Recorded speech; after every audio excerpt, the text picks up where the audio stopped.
मैं अरुण पांडे आप सबका आज के इस व्याख्यान में हार्दिक स्वागत करता हूं। मित्रों, जैसा कि आप सब जानते हैं, हम कारक प्रकरण का क्रमानुसारी शब्दशः शुरुआत से लेकर अंत तक अध्ययन कर रहे हैं। उसी क्रम में हम कारक का अध्ययन करते हुए द्वितीय विभक्ति में पहुंचे हैं और द्वितीय विभक्ति में भी द्वितीय विभक्ति के जो कारक विभक्तियां थी उनके बारे में अध्ययन कर लिया है हमने।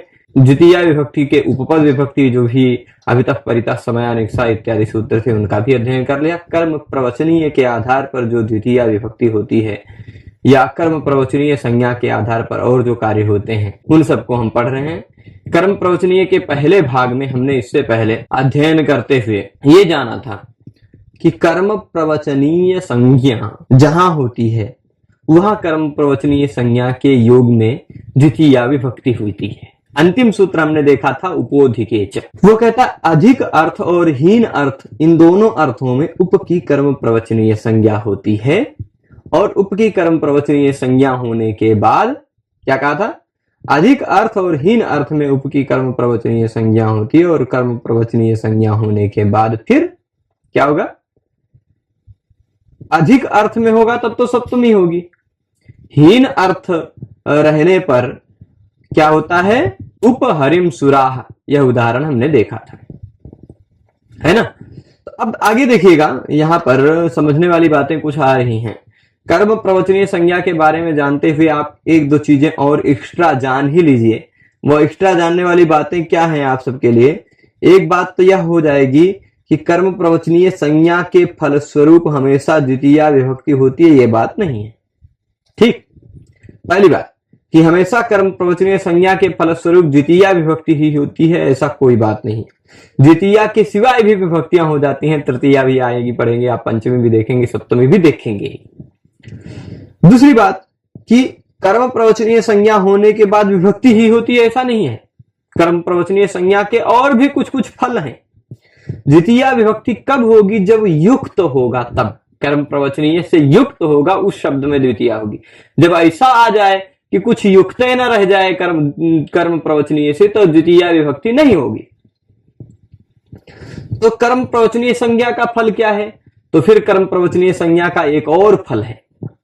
कर्म प्रवचनीय संज्ञा का फल द्वितीय, तृतीय, पंचमी, सप्तमी या कोई विभक्ति करना हो जाता है, और कर्म प्रवचनीय संज्ञा का फल होता है उपसर्ग और गति संज्ञा का निषेध करना। क्योंकि जिसकी भी कर्म प्रवचनीय संज्ञा हुई वह उपसर्ग नहीं रह जाएगा, वह गति संज्ञा नहीं रह जाएगा। उसकी गति संज्ञा नहीं हो पाएगी उस परिस्थिति में, उसकी उपसर्ग संज्ञा नहीं हो पाएगी उस परिस्थिति में जिस परिस्थिति में उसको कर्म प्रवचनीय कह दिया गया है।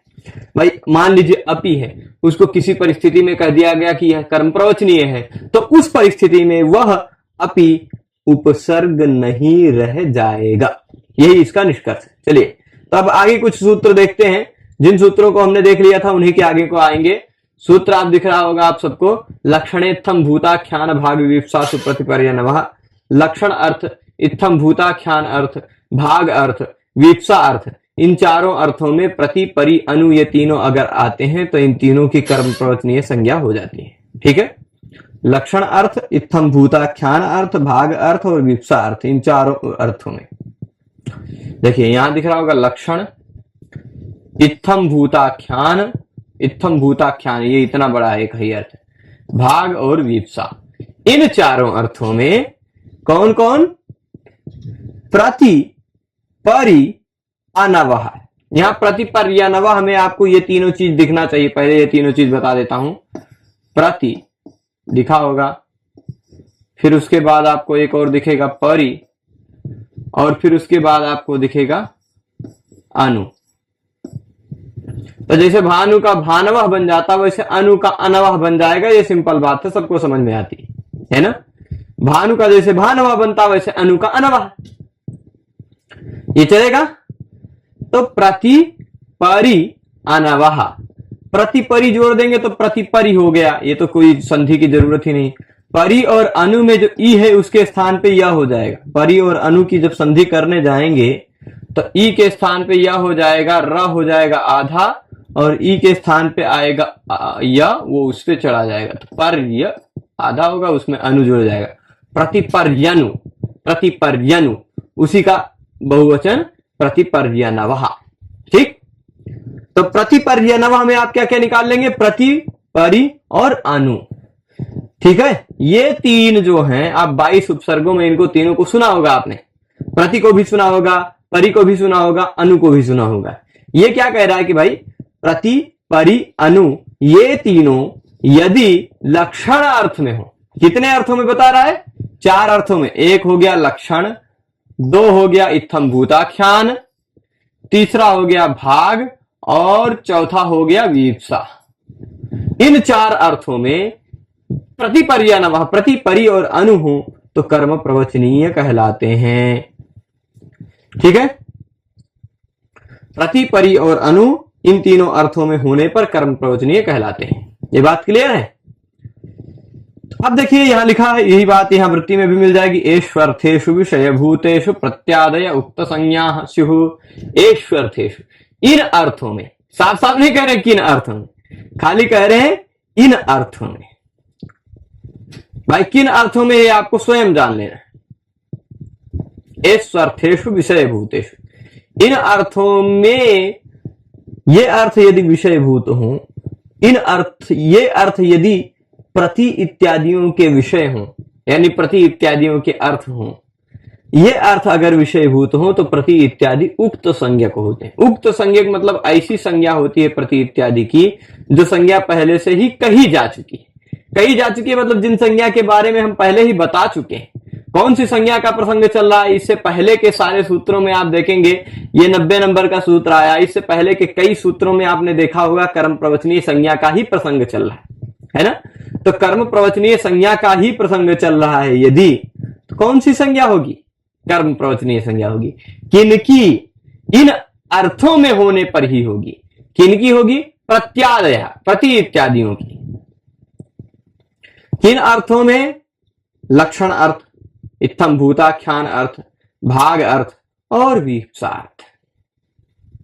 ठीक है, पूरी तरह से क्लियर है। तो इसको मैं फिर इसीलिए इतना समय लेके बता रहा हूं कि आपको ध्यान रखना है, लक्षण, इत्थम भूताख्यान, भाग और वीप्सा इन चारों अर्थों में, एष्वर्थेषु विषयभूतेषु इन चारों अर्थों में विषयभूत होने पर प्रति इत्यादि की कर्म संज्ञा, कर्म प्रवचनीय संज्ञा होती है। कौन सी संज्ञा, कर्म प्रवचनीय संज्ञा। अब चलिए लक्षण अर्थ का उदाहरण देते हैं। एक दिक्कत आएगी, एक दिक्कत हो सकता है आप सबको प्रश्न बन जाए, आप सब कंफ्यूज ही आ जाएं, हो सकता है भाई, दिमाग है कंफ्यूजन डाल सकता है अपने आप को। एक कंफ्यूजन ये हो सकती है कुछ लोगों को भी कि भाई अनुर्लक्षणे है ना, अनुर्लक्षणे आपने देखा होगा सूत्र, लक्षण अर्थ में अनु की कर्म प्रवचनीय संज्ञा होती है। पहला ही सूत्र कर्म प्रवचनीय संज्ञक में हमने देखा था, है ना। तो अब आप कहेंगे कि अनु का लक्षण अर्थ में कर्म प्रवचनीय संज्ञा हो ही चुकी है, तो यहां फिर से अनु की लक्षण अर्थ में कहने की क्या जरूरत है ना। यहां भी कह रहा है लक्षण अर्थ में होगा, पर यहां पर देख लीजिए अनु का केवल लक्षण अर्थ नहीं कह रहे हैं, इत्थम भूताख्यान भी कह रहे हैं, भाग भी कह रहे हैं, वीप्सा भी कह रहे हैं, ये चारों अर्थ कह रहे हैं। तो इसलिए केवल अनुलक्षणे कहने से काम नहीं चलता, है कहना पड़ता है ना। और केवल दूसरी चीज, यहां केवल अनु की भी बात नहीं कर रहे, प्रति, परि दोनों की भी बात कह रहे हैं, है ना। इसलिए लक्षण भी कहना, पर वहां वाला लक्षण अलग है, यहां वाला लक्षण अलग है। वो क्या अलगाव है, क्या भेद है, वो अभी आएगा आगे तो बताते हैं। ठीक है, पर इतना ध्यान दीजिएगा, लक्षण इत्यादि अर्थ होने पर किसकी, प्रति, परि, अनु की कर्म प्रवचनीय संज्ञा होती है। अब चलिए लक्षण अर्थ का उदाहरण देते हैं। लक्षणे की उदाहरती, क्या उदाहरण दे रहे हैं, वृक्षम प्रति विद्योतते विद्युत। वृक्षम प्रति विद्योतते विद्युत, वृक्ष पर बिजली चमक रही है, वृक्ष पर बिजली चमक रही है। अब भाई बिजली का चमकना यहां किससे लक्षित हो रहा है, आप ध्यान देंगे तो यहां बिजली का चमकना लक्षित हो रहा है वृक्षम प्रति विद्योतते विद्युत। इस कथन में बिजली का चमकना, यह उदाहरण जो दिया गया है यह वृक्ष से लक्षित हो रहा है ना। तो देखिए विद्युत विद्योतते, बिजली चमक रही है, पर वह बिजली का चमकना लक्षित किससे हो रहा है, वृक्ष से, है ना। ऐसा समझ लीजिए, बिजली का चमकना वृक्ष से लक्षित हो रहा है। तब प्रति यहां किस अर्थ में है? ध्यान दिया आपने कि प्रति किस अर्थ में है? यहां जो प्रति है वह प्रति कर्म प्रवचनीय क्यों हुआ? क्योंकि प्रति लक्षण अर्थ में लक्षित कराता है ना? क्या करा रहा है? प्रति आपको लक्षित करा रहा है। किस चीज को लक्षित करा रहा है? क्या लक्षित करा रहा है? विद्युत को लक्षित करा रहा है। कहां पर लक्षित करा रहा है? वृक्ष पर, है ना? तो आप देखेंगे यहां प्रति का अर्थ है लक्षित कराना, परि का भी अर्थ है लक्षित कराना, अनु का भी अर्थ है लक्षित कराना। ये तीनों अगर लक्षण अर्थ में हैं तो भाई ये इतना जो आपको दिखाई पड़ रहा है 3 वाक्य है, एक ही वाक्य नहीं 3 वाक्य, विद्युत तक, ठीक है? ये इतना 3 वाक्य है। कौन सा वाक्य? वृक्षम प्रति विद्योतते विद्युत, वृक्षम परि विद्योतते विद्युत, वृक्षम अनु विद्योतते विद्युत। ठीक है, ये इतना हो जाएगा, प्रति परि अनु, 3 वाक्य हो जाएंगे। ठीक है ना? तो अब यहां पर देखिए, ये तो हुआ लक्षण अर्थ का।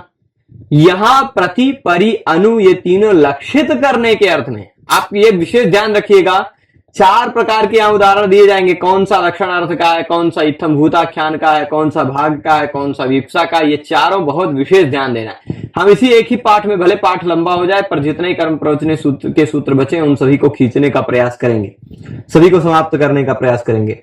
तो लक्षण हो जाएगा। उसके बाद क्या आएगा? इत्थम भूताख्यान।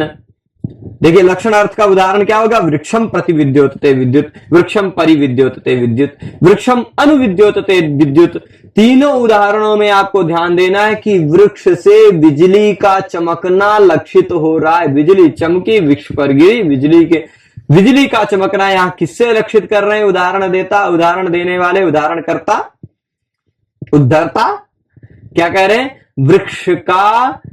वृक्ष से लक्षित कर रहे हैं बिजली का चमकना, इसलिए लक्षण अर्थ है। अच्छा, वहां लक्षण क्या था, यहां लक्षण क्या है? इन दोनों लक्षण में अंतर भी आप समझ पा रहे होंगे। वहां का जो लक्षण था ना, वो लक्षण अनुलक्षणे वाला। अनुलक्षणे वाला लक्षण कैसा था भाई? अनुलक्षणे वाला था जपम अनुप्रावर्ष। लक्षण मतलब हेतु प्रकार का था। वहां ये हेतु जैसा था कि जप के कारण वृष्टि हुई। जप है, जप से उपलक्षित हो रही वृष्टि। वहां लक्षण मतलब एक प्रकार का हेतु जैसा था, यहां लक्षण मतलब लक्षित करना वाला है। तो दोनों लक्षण अलग है, ये ध्यान रखना है। ठीक है, तो वृक्षम प्रति विद्योतते विद्युत, वृक्षम अनुविद्योतते विद्युत, वृक्षम परि विद्योतते विद्युत, ये तीनों लक्षण अर्थ का उदाहरण हो गया। अब हम आ जाते हैं इत्थम भूताख्यान अर्थ वाले उदाहरण पर। इत्थम भूताख्यान मतलब क्या होता है? कंचित प्रकारम प्राप्तः इत्थम भूतः तस्य आख्यानम इत्थम भूताख्यानम। कोई किसी विशेष प्रकार को हो गया है, कोई कुछ अलग सा हो गया है ना, कुछ विशेषता को प्राप्त कर गया है, कुछ विशेषता को प्राप्त कर गया है कोई, है ना, तो वह क्या कहलाएगा? कोई है, वो निश्चित नहीं है कौन है वो। कंचित प्रकारम प्राप्तः, किसी भी, क्या कहेंगे अभी देख लीजिए, इत्थम भूताख्यान। देखिए इसका उदाहरण क्या दे रहे हैं? भक्त हरि का है। ठीक, भक्त हरि का हो गया है। भक्त किसका हो गया है? हरि का हो गया है। यहां आप ये समझ रहे होंगे कि भाई यहां भक्त हरि का हो गया है, ऐसा आख्यान हो रहा है।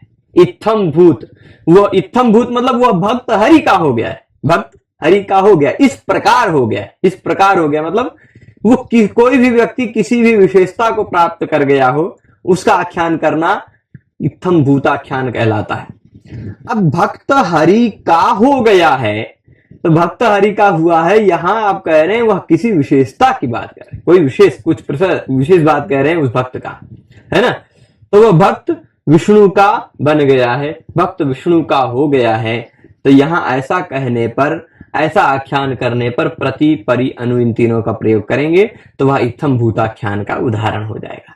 तो कर इत्थम भूताख्यान अर्थ का है प्रति, इत्थम भूताख्यान अर्थ का है परि, इत्थम भूताख्यान अर्थ का है अनु। तो इन तीनों की हो जाएगी कर्म प्रवचनीय संज्ञा, और कर्म प्रवचनीय संज्ञा होने के फलस्वरूप ही कर्म प्रवचनीय युक्ते द्वितीया से द्वितीया विभक्ति हो जाएगी। ठीक है, चल जाएगा। तो अब इसके बाद यही देख लीजिए, इत्थम भूताख्याने तीन अर्थों दे रहे हैं, भक्तो विष्णु प्रति, भक्तो विष्णु परि, भक्तो विष्णु अनुवा, ये तीन उदाहरण। अब भाग अर्थ, भाग अर्थ का उदाहरण होता है, भाग मतलब एक प्रकार का अवयव समझ लीजिए, लक्ष्मी ही हरिम प्रति। अच्छा, लक्ष्मी को जानते हैं, लक्ष्मी जी को जानते हैं, विष्णु जी का एक भाग है।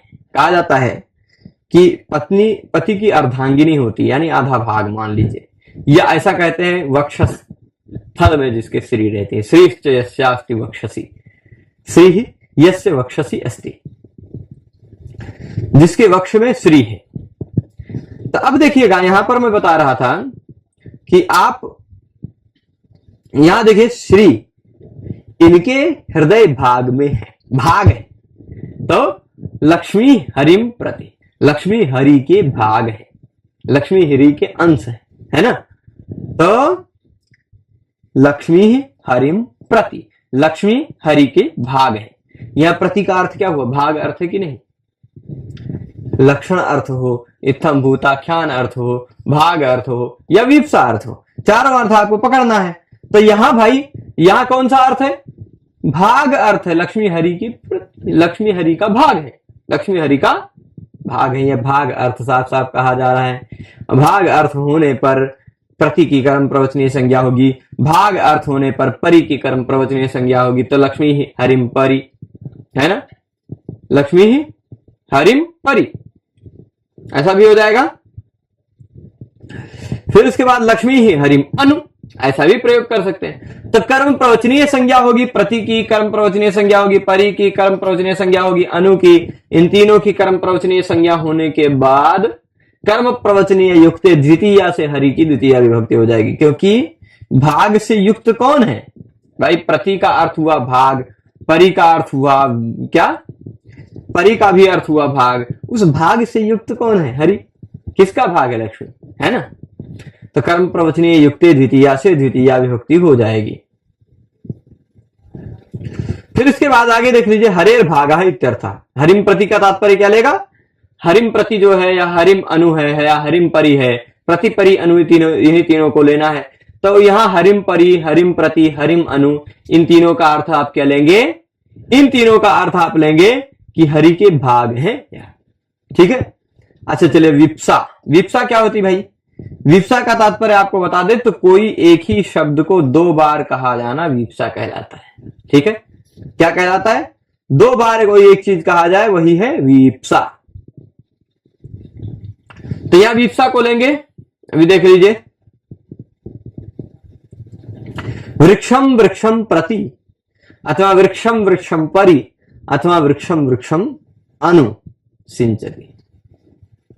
वृक्षम वृक्षम प्रति सिंचति, वृक्षम वृक्षम परि सिंचति, वृक्षम वृक्षम अनु सिंचति, ये तीनों प्रयोग हो रहा है।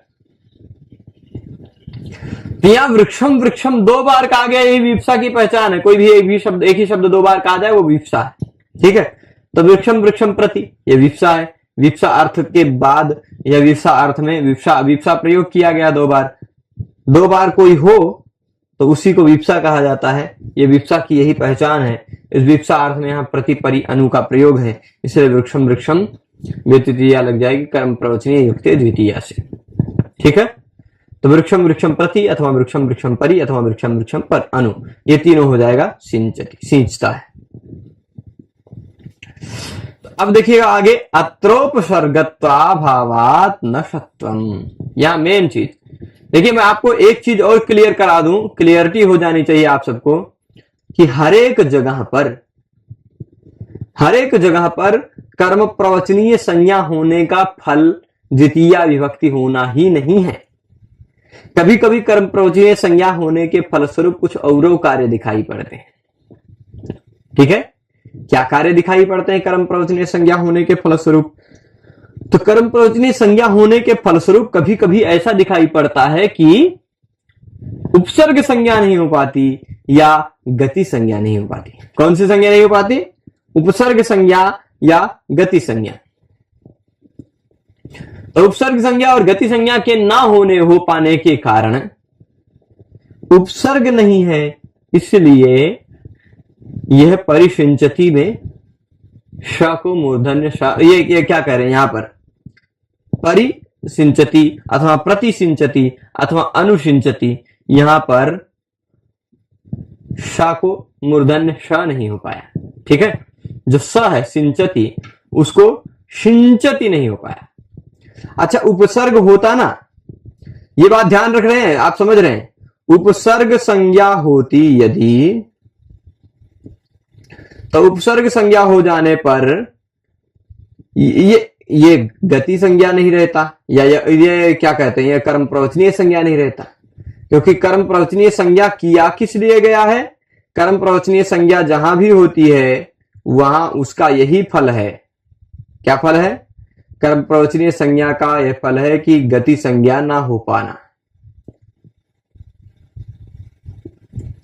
ठीक है, गति संज्ञा ना हो पाना कर्म प्रवचनीय संज्ञा का यही फल है। तो जब गति संज्ञा नहीं हो पाएगी, सॉरी कर्म प्रवचनीय संज्ञा नहीं हो पाएगी, कर्म प्रवचनीय संज्ञा होगी तो गति संज्ञा, या उपसर्ग संज्ञा नहीं होगी, उपसर्ग संज्ञा होगी तो कर्म प्रवचनीय संज्ञा नहीं होगी। तो जब भाई ये कर्म प्रवचनीय संज्ञा हो गई इसकी, प्रति की, परि की, अनु की, तो उपसर्ग संज्ञा नहीं हुई। यदि उपसर्ग संज्ञा होती ना, यदि उपसर्ग संज्ञा होती, यदि यह प्रति उपसर्ग होता तो प्रतिसिंचति नहीं रह जाता, ये स ऐसा वाला हो जाता, प्रतिसिंचति हो जाता, प्रतिसिंचति, परिसिंचति, अनुसिंचति। क्यों ये मूर्धन्य हो जाता? क्योंकि एक सूत्र है, उपसर्गात सुनोति, सुवति, स्यति, स्तौति, स्तोभति, स्था, सेन, सेध, सिच, सिच धातु उसमें कहा गया है, सिच संज स्वंजाम ऐसा करके है, तो सिच धातु से ही सिंचति बनता है रूप। तो अब सिच धातु का दिया गया है, यानी उपसर्ग के बाद, उपसर्ग में कहीं इण अथवा कवर्ग दिखाई पड़ता हो। क्या दिखाई पड़ता हो? इण अथवा कवर्ग। इण मतलब ई उ रि ए ओ ऐ औ ह या व र ल, और फिर क ख ग घ ङ, ये इतने वर्ण अगर हो तो इण हो या कवर्ग हो उपसर्ग का अंतिम वर्ण। तो ऐसे बहुत सारे उपसर्ग नहीं मिलेंगे आपको, है ना। प्र, परा, अप, सम, सम, सम में तो इण नहीं है, हाँ अनु, अनु में इण है, उ। ऐसे कम उपसर्ग मिलेंगे जिसमें अंतिम वर्ण इण हो अथवा कवर्ग हो। तो इण और कवर्ग यदि उपसर्ग के अंतिम वर्ण हो, ठीक है, और उपसर्ग के बाद इतने धातु आते हो, सु धातु, सुनोति वाला सु धातु, सुवति वाला सु धातु, स्यति, स्यति सो तनु करने वाला धातु, स्तौति, स्तुति अर्थ वाला जो स्तौति धातु है, ये सारी धातुएं आती है। मतलब कई है उसमें, सिंचति भी है, सिंजति भी है, ऐसे कई धातुएं हैं। वो धातुएं आती हैं, उन धातुओं का सा आता है तो मूर्धन्य ष के रूप में परिगणित हो जाता है। ठीक, तो उपसर्ग नहीं है यह, ये तो भाई प्रति परि अनुपसर्ग है ये, नहीं तो इसको स को मूर्धन्य कैसे कर लोगे आप? वो तो मूर्धन्य तो कब होता है? जब उपसर्ग होता है तब। तो यही कह रहे हैं, अत्रोपसर्गत्वा भावान्न शत्वम, यहां पर उपसर्ग का अभाव है, ये प्रति परि अनु उपसर्ग नहीं रह गए, ये तीनों उपसर्ग नहीं है, इसलिए शत्वम न शम नहीं हो पाया। क्या नहीं हो पाया? श, मूर्धन्य श नहीं हो पाया। यदि उपसर्ग संज्ञा नहीं हुई होती तो मूर्धन्य श हो जाता। यदि वह उपसर्ग होता तो मूर्धन्य श हो जाता। उपसर्ग संज्ञा नहीं हुई इसलिए मूर्धन्य श नहीं हो पाया, है ना। अब देखिए, एषु किम, एषु मतलब इन्हीं इतने अर्थों में होना चाहिए। लक्षण इत्थम भूताख्यान भाग विप्सासु, लक्षण अर्थ हो, इत्थम भूताख्यान अर्थ हो, या भाग हो, या विप्सा, इन चार अर्थों के होने पर ही कर्म प्रवचनीय संज्ञा होती है। तो यहां केवल क्या कह रहे हैं? परिसिंचति, केवल परिसिंचति कहा गया, परिषेक कर रहा है, सेंच रहा है चारों तरफ से। तो यहां पर ऐसे में क्या होगा, इस जगह आप परिसिंचति में ऐसा समझ रहे होंगे, यदि ध्यान दे रहे होंगे तो परिसिंचति क्या है? यहां परि उपसर्ग है, कर्म प्रवचनीय नहीं है। कर्म प्रवचनीय कब होता? जब लक्षण अर्थ होता, या इत्थम भूताख्यान अर्थ होता, या भाग होता, या विप्सा होता। ये उन चारों अर्थों में नहीं है, उन चारों से भिन्न अर्थ में है। ठीक है, इसलिए उपसर्ग संज्ञा ही रह जाएगी, कर्म प्रवचनीय संज्ञा नहीं हो पाएगी। उपसर्ग है तो फिर उपसर्गात सुवतिस तौतिस या ये वाले जो सूत्र अभी हमने बताया उस सूत्र से मूर्धन्य श हो जाएगा तो परिशिंचति हो जाएगा। इस तरह से लक्षणेत्थम भूताख्यान भाग विप्सा सुप्रतिपरिणाम सूत्र में हमने देखा कि लक्षण अर्थ इत्थम भूताख्यान अर्थ भाग अर्थ विप्सा अर्थ इन चारों अर्थों में होने पर प्रतिपरि अनु की कर्म प्रवचनीय संज्ञा होती है और सर्व कर्म प्रवचनीय संज्ञा होने के फलस्वरूप क्या कार्य हुआ ये भी हमने देखा। इसके बाद और कर्म प्रवचनीय संज्ञा का एक ये भी सूत्र है उसी तरह का, अभिरभागे।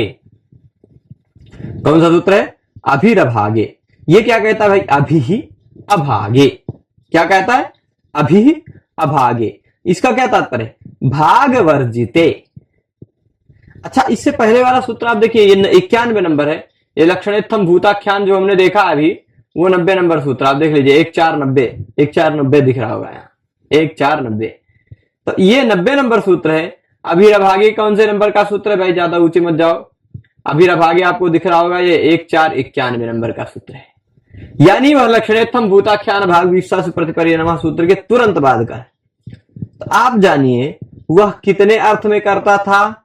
वह करता था लक्षण अर्थ में, वह करता था कर्म प्रवचनीय संज्ञा इत्थम भूताख्यान अर्थ में, है ना, इत्थम भूताख्यान अर्थ में।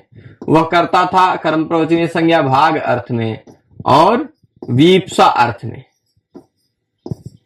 यही 4 अर्थ में करता था ना कर्म प्रवचनीय संज्ञा, लक्षण, इत्थम भूताख्यान, भाग और वीप्सा।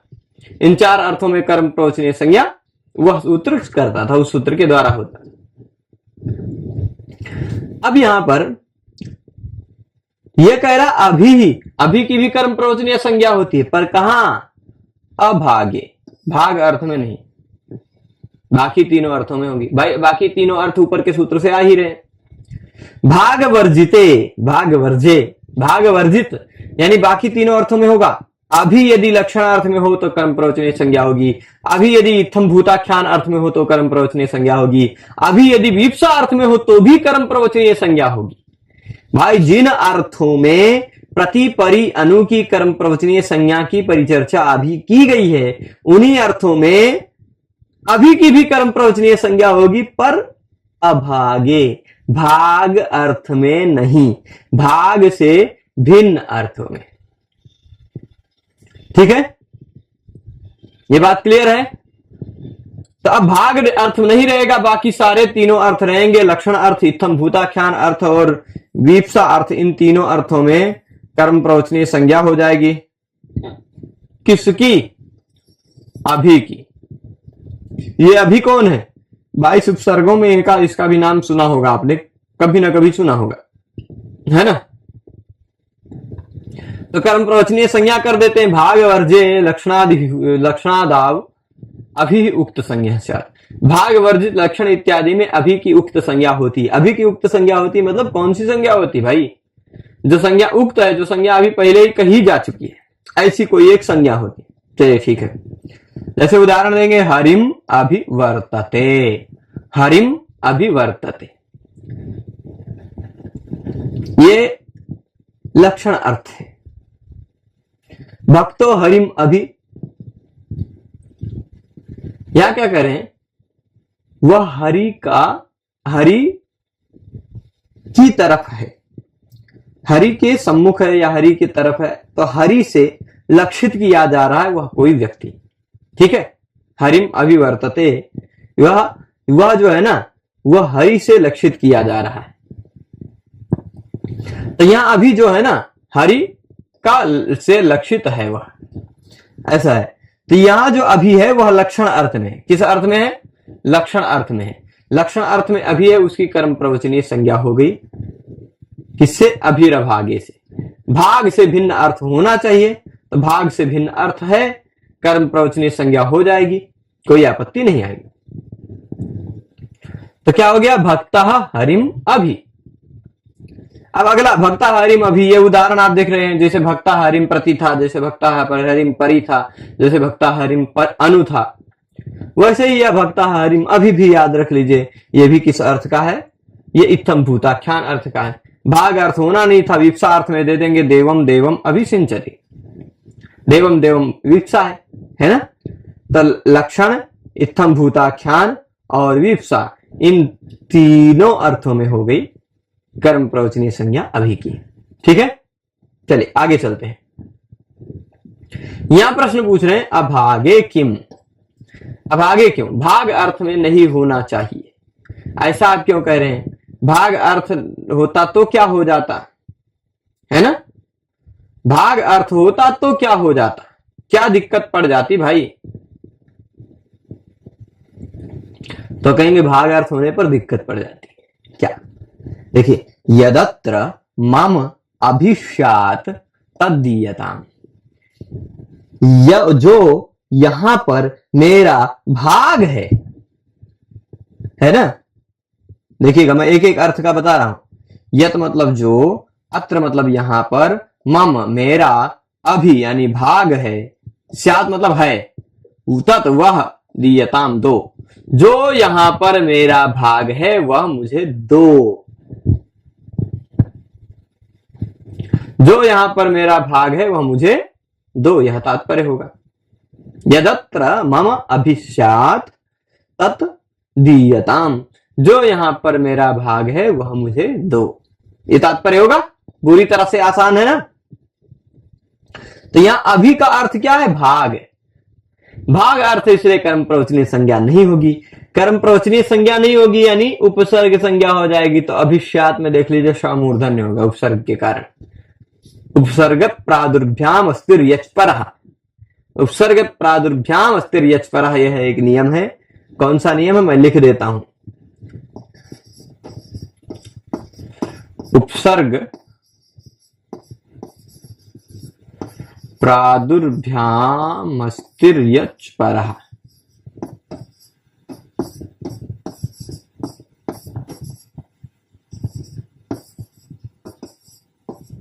ठीक।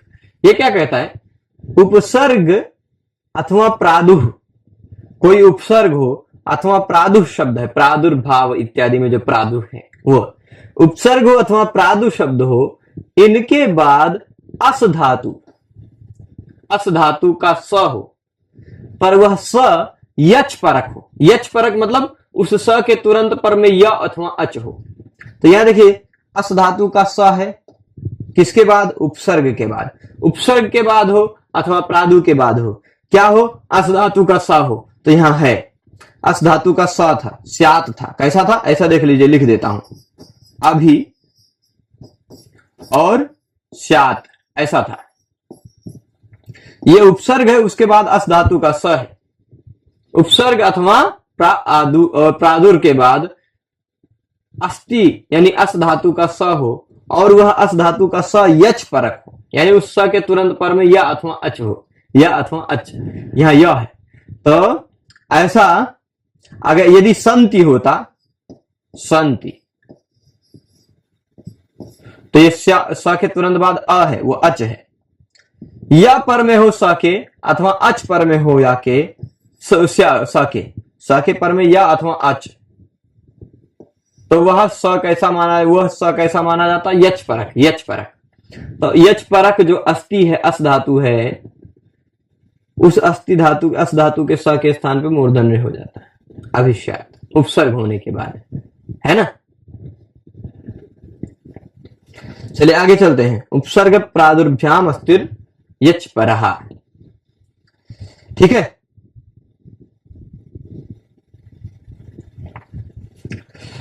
अब आगे चलते हैं। यहां उपसर्ग संज्ञा हो गई, अब कर्म प्रवचनीय संज्ञा नहीं हो पाई। या तो फिर अभी इस दोनों नियमों को ही आप ध्यान रख लें इस पाठ में। इसके बाद के जो कर्म प्रवचनीय संज्ञा के सूत्र हैं, जैसे अभी आप देखेंगे, अधिपरि अनर्थकौ सुपूजायाम अतिरतिक्रमणे च और अपि पदार्थ संभावना सर्वग्रह समुचय, ये जो 4 सूत्र बचे हैं कर्म प्रवचनीय संज्ञा के, उन चारों सूत्रों को हम अगले पाठ में देख लेंगे। पर इस पाठ में आप इतना ध्यान रख लिए कि लक्षण, इत्थम, भूताख्यान, भाग और विप्सा, इन चारों अर्थों में प्रति, परि, अनु की कर्म प्रवचनीय संज्ञा होती है। भाग से भिन्न बाकी तीनों अर्थ, लक्षण, इत्थम, भूताख्यान और विप्सा, इन तीनों अर्थों में अभी की भी कर्म प्रवचनीय संज्ञा होती है। इन सब के उदाहरणों को आप सीरियल वाइज याद रख लीजिएगा। आज के इस पाठ में हम इतना ही रखते हैं। इससे अग्रिम पाठ में और कुछ सूत्रों को देखेंगे। सभी लोग जुड़े रहे, उसके लिए सभी को बहुत बहुत धन्यवाद। फिर मिलेंगे। नमः संस्कृताय।